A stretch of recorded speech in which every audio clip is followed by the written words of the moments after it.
আসসালামু আলাইকুম বন্ধুরা, সবাই কেমন আছেন? আশা করি সবাই ভালো আছেন। আজকে আপনাদের দেখাতে যাচ্ছি সেই পাহাড়টি,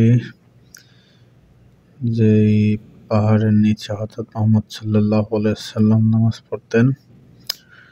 আর এই পাহাড় থেকে শয়তানে পাথর ফেলতো।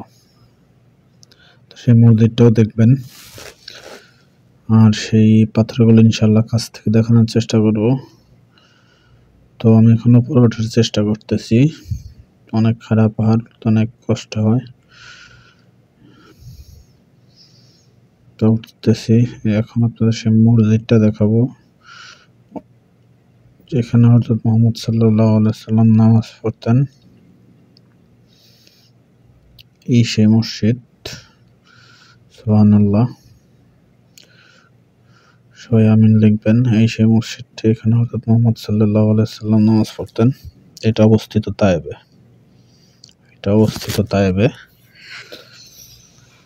তো এখন আমি উপরে যাওয়ার চেষ্টা করতেছি, দেখি কতটুকু দেখাইতে পারি আপনাদেরকে। আশা করি দেখাইতে পারবো ভালো করে। এই পাহাড়টির ঘটনা হচ্ছে, একদিন হযরত মুহাম্মদ সাল্লাল্লাহু আলাইহি ওয়াসাল্লাম নামাজ পড়তেছিলেন। তো শয়তানে তখন এখান থেকে পাথর ফেলতেছিল। তখন হযরত মুহাম্মদ সাল্লাল্লাহু আলাইহি ওয়াসাল্লাম পাথরকে বলল যে, তুমি যদি কোনো শয়তানের ইশারায় এখানে পড়ো তাহলে তুমি আর পড়ো না, আর তুমি যদি আল্লাহর ইশারায় পড়ো তাহলে পড়ো। তো পাথরগুলোর সাথে সাথে সেখানেই থেমে গেছিল। দেখেন পাথরগুলো কিভাবে থেমে আছে, দেখেন এমন ভাবে থেমে আছে, বোঝা যাচ্ছে যে মানে পড়ে গেছে এরকম আর কি। দেখেন এই উপরে যাওয়া যায় না, অবশ্য উপরে ঘেরাও দেওয়া। তো আমার আর একটা ভিডিও আছে, সেটা কাজ পর্যন্ত গেছি আমি, ইনশাল্লাহ সেই ভিডিওটা আপলোড করব।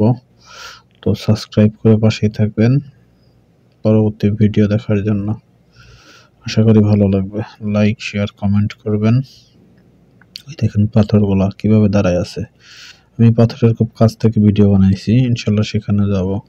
এখন অনেক উপরে আছি, যদিও আরো উপরে উঠতে হবে। দেখেন সবাই দেখতে আসছে মসজিদটা, আর এই পাথরগুলো দেখতে আসে সবাই। অনেক লোকই ভিড় করে প্রতিদিন। আলহামদুলিল্লাহ আমি কাছ থেকে দেখছি।